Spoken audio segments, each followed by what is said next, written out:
പ്രീസ് the Lord. യോഹന്നാൻ എഴുതിയ സുവിശേഷം 6-ാം അധ്യായം. അനന്തരം യേശു തിബര്യാസ് എന്ന ഗലീല കടലിൻ്റെ അക്കരയ്ക്ക് പോയി. അവൻ രോഗികളിൽ ചെയ്യുന്ന അടയാളങ്ങളെ കണ്ടിട്ട് ഒരു വലിയ പുരുഷാരം അവൻ്റെ പിന്നാലെ ചെന്നു. യേശു മലയിൽ കയറി ശിഷ്യന്മാരോട് കൂടെ അവിടെ ഇരുന്നു. യഹൂദന്മാരുടെ പെസഹ പെരുന്നാൾ അടുത്തിരുന്നു. യേശു വലിയൊരു പുരുഷാരം തൻ്റെ അടുക്കൽ വരുന്നത് കണ്ടിട്ട് ഫിലിപ്പോസിനോട്, ഇവർക്ക് തിന്നുവാൻ നാം എവിടെ നിന്ന് അപ്പം വാങ്ങുമെന്ന് ചോദിച്ചു. ഇത് അവനെ പരീക്ഷിപ്പാനത്രേ ചോദിച്ചത്. താൻ എന്തു ചെയ്യുവാൻ പോകുന്നു എന്ന് താൻ അറിഞ്ഞിരുന്നു. ഫിലിപ്പോസ് അവനോട്, ഓരോരുത്തന് അല്പം അല്പം ലഭിക്കേണ്ടതിന് 200 പണത്തിന് അപ്പം ആകെയില്ല എന്നുത്തരം പറഞ്ഞു. ശിഷ്യന്മാരിൽ ഒരുത്തനായ ശിമോൻ പത്രോസിൻ്റെ സഹോദരനായ അന്ത്രയാസ് അവനോട്, ഇവിടെ ഒരു ബാലകനുണ്ട്. അവൻ്റെ പക്കൽ 5 യവത്തപ്പവും 2 മീനുമുണ്ട്. എങ്കിലും ഇത്ര പേർക്ക് അത് എന്തുള്ളൂ എന്ന് പറഞ്ഞു. ആളുകളെ ഇരുത്തുവീൻ എന്ന് യേശു പറഞ്ഞു. ആ സ്ഥലത്ത് വളരെ പുല്ലുണ്ടായിരുന്നു. 5000-ഓളം പുരുഷന്മാർ ഇരുന്നു. പിന്നെ യേശു അപ്പം എടുത്ത് വാഴ്ത്തി ഇരുന്നവർക്ക് പങ്കിട്ട് കൊടുത്തു. അങ്ങനെ തന്നെ മീനും വേണ്ടുന്നിടത്തോളം കൊടുത്തു. അവർക്ക് തൃപ്തിയായ ശേഷം അവൻ ശിഷ്യന്മാരോട്, ശേഷിച്ച കഷ്ണം ഒന്നും നഷ്ടമാക്കാതെ ശേഖരിപ്പിൻ എന്ന് പറഞ്ഞു. അവർ ശേഖരിച്ചു. 12 കുട്ട നിറച്ചെടുത്തു. അവൻ ചെയ്ത അടയാളം ആളുകൾ കണ്ടിട്ട്, ലോകത്തിലേക്ക് വരുവാനുള്ള പ്രവാചകൻ ഇവനാകുന്നു സത്യം എന്ന് പറഞ്ഞു. അവർ വന്ന് തന്നെ പിടിച്ച് രാജാവാക്കുവാൻ ഭാവിക്കുന്നു എന്ന് യേശു അറിഞ്ഞിട്ട് പിന്നെയും തനിച്ച് മലയിലേക്ക് വാങ്ങിപ്പോയി. സന്ധ്യയായപ്പോൾ ശിഷ്യന്മാർ കടൽപ്പുറത്തേക്ക് ഇറങ്ങി പടക് കയറി കടലക്കരെ കഫർന്നഹൂമിലേക്ക് യാത്രയായി. ഇരുട്ടായ ശേഷവും യേശു അവരുടെ അടുക്കൽ വന്നിരുന്നില്ല. കൊടുങ്കാറ്റടിക്കയാൽ കടൽ കോപിച്ചു. അവർ 4-5 നാഴിക ദൂരത്തോളം വലിച്ച ശേഷം യേശു കടലിന്മേൽ നടന്ന് പടകിനോട് സമീപിക്കുന്നത് കണ്ട് പേടിച്ചു. അവൻ അവരോട്, ഞാനാകുന്നു, പേടിക്കേണ്ട എന്ന് പറഞ്ഞു. അവർ അവനെ പടകിൽ കയറ്റുവാൻ ഇച്ഛിച്ചു. ഉടനെ പടക് അവർ പോകുന്ന ദേശത്തെത്തിപ്പോയി.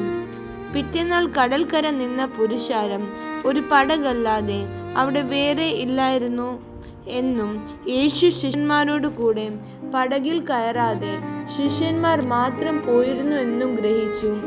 എന്നാൽ കർത്താവ് വാഴ്ത്തിയിട്ട് അവർ അപ്പം തിന്ന സ്ഥലത്തിനരികെ തിബര്യാസിൽ നിന്ന് ചെറുപടകുകൾ എത്തിയിരുന്നു.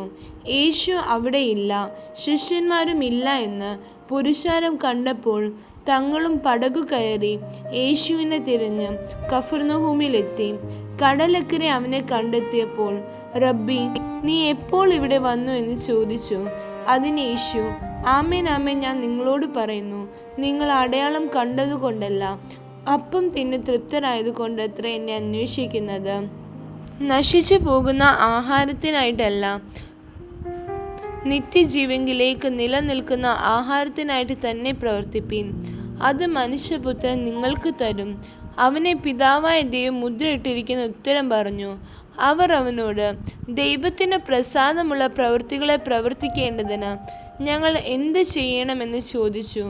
യേശു അവരോട്, ദൈവത്തിന് പ്രസാദമുള്ള പ്രവൃത്തി അവൻ അയച്ചവനിൽ നിങ്ങൾ വിശ്വസിക്കുന്നത് അത്രേ എന്ന് ഉത്തരം പറഞ്ഞു. അവർ അവനോട്, ഞങ്ങൾ കണ്ട് നിന്നെ വിശ്വസിക്കേണ്ടതിന് നീ എന്ത് അടയാളം ചെയ്യുന്നു, എന്ത് പ്രവർത്തിക്കുന്നു? നമ്മുടെ പിതാക്കന്മാർ മരുഭൂമിയിൽ മന്ന തിന്നു, അവർക്ക് തിന്നുവാൻ സ്വർഗത്തിൽ നിന്ന് അപ്പം കൊടുത്തു എന്ന് എഴുതിയിരിക്കുന്നുവല്ലോ എന്ന് പറഞ്ഞു.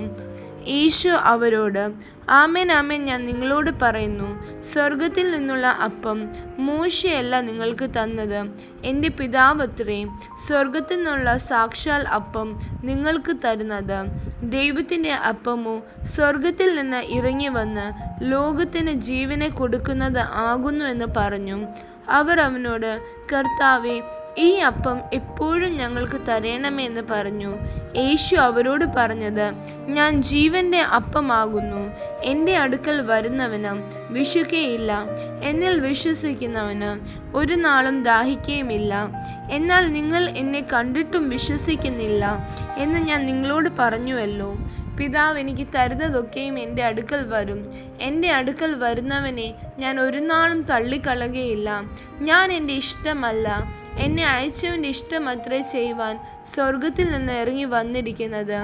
അവൻ എനിക്ക് തന്നതിൽ ഒന്നും ഞാൻ കളയാതെ എല്ലാം ഒടുക്കത്തെ നാളിൽ ഉയർത്തെഴുന്നേൽപ്പിക്കണം എന്നാകുന്നു എന്നെ അയച്ചവൻ്റെ ഇഷ്ടം. പുത്രനെ നോക്കിക്കൊണ്ട് അവനിൽ വിശ്വസിക്കുന്ന ഏവനും നിത്യജീവൻ ഉണ്ടാകണമെന്നാകുന്നു എൻ്റെ പിതാവിൻ്റെ ഇഷ്ടം. ഞാൻ അവനെ ഒടുക്കത്തെ നാളിൽ ഉയർത്തെഴുന്നേൽപ്പിക്കും. ഞാൻ സ്വർഗത്തിൽ നിന്ന് ഇറങ്ങി വന്ന അപ്പമെന്ന് അവൻ പറഞ്ഞതിനാൽ യഹൂദന്മാർ അവനെക്കുറിച്ച് പിറുപിറുത്തു. ഇവൻ യോസഫിന്റെ പുത്രനായ യേശു അല്ലയോ? അവൻ്റെ അപ്പനെ അമ്മയെ നാം അറിയുന്നുവല്ലോ. പിന്നെ ഞാൻ സ്വർഗത്തിൽ നിന്ന് ഇറങ്ങി വന്നു എന്ന് അവൻ പറയുന്നത് എങ്ങനെയെന്ന് പറഞ്ഞു. യേശു അവരോട് ഉത്തരം പറഞ്ഞത്, നിങ്ങൾ തമ്മിൽ പിറുപിറുക്കേണ്ട. എന്നെ അയച്ച പിതാവ് ആകർഷിച്ചിട്ടല്ലാതെ ആർക്കും എൻ്റെ അടുക്കൽ വരുവാൻ കഴിയുകയില്ല. ഞാൻ ഒടുക്കത്തെ നാളിൽ അവനെ ഉയർത്തെഴുന്നേൽപ്പിക്കും. എല്ലാവരും ദൈവത്താൽ ഉപദേശിക്കപ്പെട്ടവരാകുമെന്ന് പ്രവാചക പുസ്തകങ്ങളിൽ എഴുതിയിരിക്കുന്നു. പിതാവിനോട് കേട്ട് പഠിച്ചവൻ എല്ലാം എൻ്റെ അടുക്കൽ വരും. പിതാവിനെ ആരെങ്കിലും കണ്ടിട്ടുണ്ട് എന്നല്ല, ദൈവത്തിൻ്റെ അടുക്കൽ നിന്ന് വന്നവൻ മാത്രമേ പിതാവിനെ കണ്ടിട്ടുള്ളൂ. ആമേൻ, ആമേൻ, ഞാൻ നിങ്ങളോട് പറയുന്നു, വിശ്വസിക്കുന്നവന് നിത്യജീവനുണ്ട്. ഞാൻ ജീവന്റെ അപ്പമാകുന്നു. നിങ്ങളുടെ പിതാക്കന്മാർ മരുഭൂമിയിൽ മന്ന തിന്നിട്ടും മരിച്ചുവല്ലോ. ഇതോ തിന്നുന്നവൻ മരിക്കാതിരിക്കേണ്ടതിന് സ്വർഗത്തിൽ നിന്ന് ഇറങ്ങുന്ന അപ്പമാകുന്നു.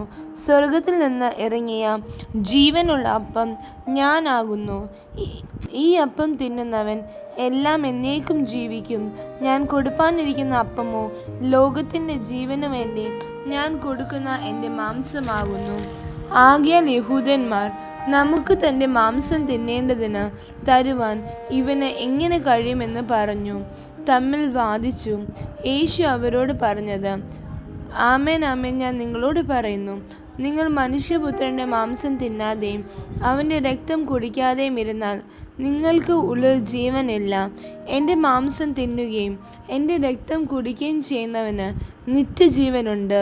ഞാൻ ഒടുക്കത്തെ നാളിൽ അവനെ ഉയർത്തെഴുന്നേൽപ്പിക്കും. എൻ്റെ മാംസം സാക്ഷാക്ഷണവും എൻ്റെ രക്തം പാനീയവുമാകുന്നു. എൻ്റെ മാംസം തിന്നുകയും എൻ്റെ രക്തം കുടിക്കുകയും ചെയ്യുന്നവൻ എന്നിലും ഞാൻ അവനിലും വസിക്കുന്നു.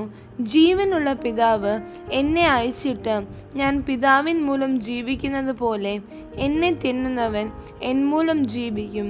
സ്വർഗത്തിൽ നിന്ന് ഇറങ്ങി വന്ന അപ്പം ഇതാകുന്നു.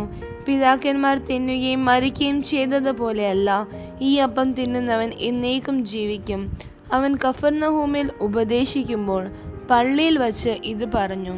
അവൻ്റെ ശിഷ്യന്മാർ പലരും അത് കേട്ടിട്ട്, ഇത് കഠിനവാക്ക്, ഇത് ആർ കേൾപ്പാൻ കഴിയുമെന്ന് പറഞ്ഞു. ശിഷ്യന്മാർ അതിനെ ചൊല്ലി പിറുപിറുക്കുന്നത് യേശു തന്നിൽ തന്നെ അറിഞ്ഞ് അവരോട്, ഇത് നിങ്ങൾക്ക് ഇടർച്ച ആകുന്നുവോ? മനുഷ്യപുത്രൻ മുമ്പേ ഇരുന്നിടത്തേക്ക് കയറി പോകുന്നത് നിങ്ങൾ കണ്ടാലോ? ജീവിപ്പിക്കുന്നത് ആത്മാവാകുന്നു, മാംസം ഒന്നിനും ഉപകരിക്കുന്നില്ല. ഞാൻ നിങ്ങളോട് സംസാരിച്ച വചനങ്ങൾ ആത്മാവും ജീവനുമാകുന്നു. എങ്കിലും വിശ്വസിക്കാത്തവർ നിങ്ങളുടെ ഇടയിൽ ഉണ്ട് എന്ന് പറഞ്ഞു.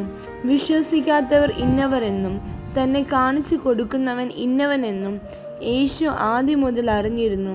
ഇത് ഹേതുമായിട്ടത്രേ ഞാൻ നിങ്ങളോട് പിതാവ് കൃപ നൽകിയിട്ടല്ലാതെ ആർക്കും എൻ്റെ അടുക്കൽ വരുവാൻ കഴിയുകയില്ല എന്ന് പറഞ്ഞത് എന്നും അവൻ പറഞ്ഞു. അന്നു മുതൽ അവൻ്റെ ശിഷ്യന്മാരിൽ പലരും പിൻവാങ്ങിപ്പോയി, പിന്നെ അവനോട്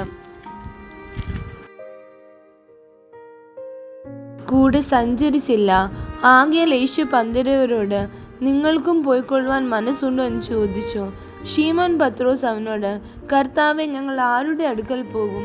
നിത്യജീവന്റെ വചനങ്ങൾ നിന്റെ പക്കലുണ്ട്. നീ ദൈവത്തിൻ്റെ പരിശുദ്ധൻ എന്ന് ഞങ്ങൾ വിശ്വസിച്ചും അറിഞ്ഞും ഇരിക്കുന്നു എന്ന് ഉത്തരം പറഞ്ഞു. യേശു അവരോട്, നിങ്ങളെ 12 പേരെ ഞാൻ തിരഞ്ഞെടുത്തില്ലയോ? എങ്കിലും നിങ്ങളിൽ ഒരുത്തൻ ഒരു പിശാചാവുന്നു എന്ന് ഉത്തരം പറഞ്ഞു. ഇത് അവൻ ശിമോൻ ഇസ്കരിയോത്താവിൻ്റെ മകനായ യൂദയെക്കുറിച്ച് പറഞ്ഞു. ഇവൻ 12 ഒരുത്തനെങ്കിലും അവനെ കാണിച്ചു കൊടുക്കാനുള്ളവൻ ആയിരുന്നു. ആമേൻ.